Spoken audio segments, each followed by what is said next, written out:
अध्याय 8। इतिहास में न्याय नहीं होता। There is no justice in history. कल्पना कीजिए, आप एक युद्ध क्षेत्र में खड़े हैं। सामने दो सेनाएं हैं।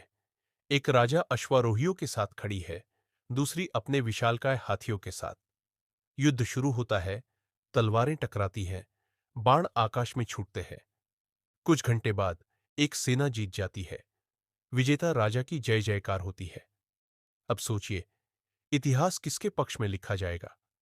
क्या हारे हुए राजा की कहानी कोई सुनेगा? क्या उसके सैनिकों की कुर्बानी दर्ज की जाएगी? क्या किसी को याद रहेगा कि युद्ध में निर्दोष नागरिक भी मारे गए? शायद नहीं। क्यों? क्योंकि इतिहास विजेताओं का लिखा हुआ है। इतिहास हमेशा समानता की बात क्यों नहीं करता? आज जब हम इतिहास पढ़ते हैं तो हमें राजा, सेनापति और बड़े नेताओं की कहानियां मिलती है। मगर क्या किसी ने यह सोचा कि आम आदमी की जिंदगी कैसी थी? महिलाओं की स्थिति क्या थी? गरीबों और दासों के साथ कैसा व्यवहार होता था? असल में इतिहास हमेशा शक्तिशाली लोगों का पक्ष लेता है। जो ताकतवर थे, उन्होंने अपनी कहानियां लिखवाई। जो कमजोर थे, उनकी आवाजें समय के साथ खो गई। जाति, वर्ग और असमानता का जन्म भारत में अगर हम देखें तो वैदिक काल से ही समाज में वर्ग विभाजन शुरू हो गया था। ब्राह्मण, जो वेदों को पढ़ते और धर्म का प्रचार करते थे। क्षत्रिय, जो राजाओं और सेनाओं का नेतृत्व करते थे। वैश्य, जो व्यापार करते थे। शूद्र, जो श्रम करते थे और समाज के निचले पायदान पर थे। धीरे धीरे यह वर्ग व्यवस्था कठोर जाति व्यवस्था में बदल गई। अब जन्म से तय होने लगा कि कौन क्या करेगा। यही नहीं, यह व्यवस्था हजारों सालों तक चली और आज भी समाज में कहीं न कहीं मौजूद है। महिलाओं की स्थिति, देवी या दासी।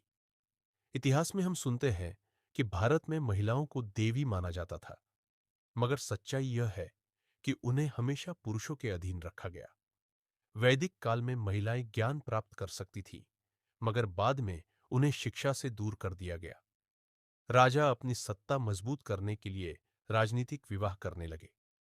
महिलाओं को सती प्रथा, पर्दा प्रथा, बाल विवाह जैसी कुप्रथाओं में बांध दिया गया।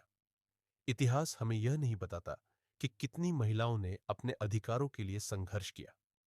दासता और अन्याय, हर सभ्यता में मौजूद। हम सोचते हैं कि आधुनिक दुनिया में ही असमानता ज्यादा है, मगर हकीकत यह है कि प्राचीन सभ्यताओं में भी दासता और शोषण बहुत बड़ा मुद्दा था। मेसोपोटामिया, राजा और उच्च वर्ग के लोग गरीबों को दास बना लेते थे। मिस्र, पिरामिड बनाने के लिए हजारों दासों से काम लिया गया। यूरोप, यूनान और रोम में युद्ध के कैदियों को दास बना दिया जाता था। भारत, वर्ण व्यवस्था के कारण निम्न वर्ग के लोगों के लिए सामाजिक उन्नति असंभव थी। यह सच है कि कुछ महान सम्राटों ने न्याय की स्थापना की।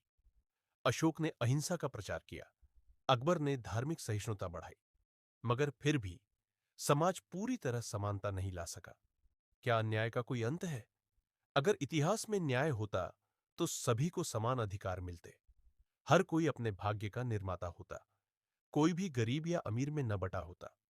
मगर हकीकत यह है कि असमानता और अन्याय हर सभ्यता में मौजूद था और आज भी है। क्या आधुनिक दुनिया में बदलाव आया है? आज हम एक लोकतांत्रिक समाज में जी रहे हैं।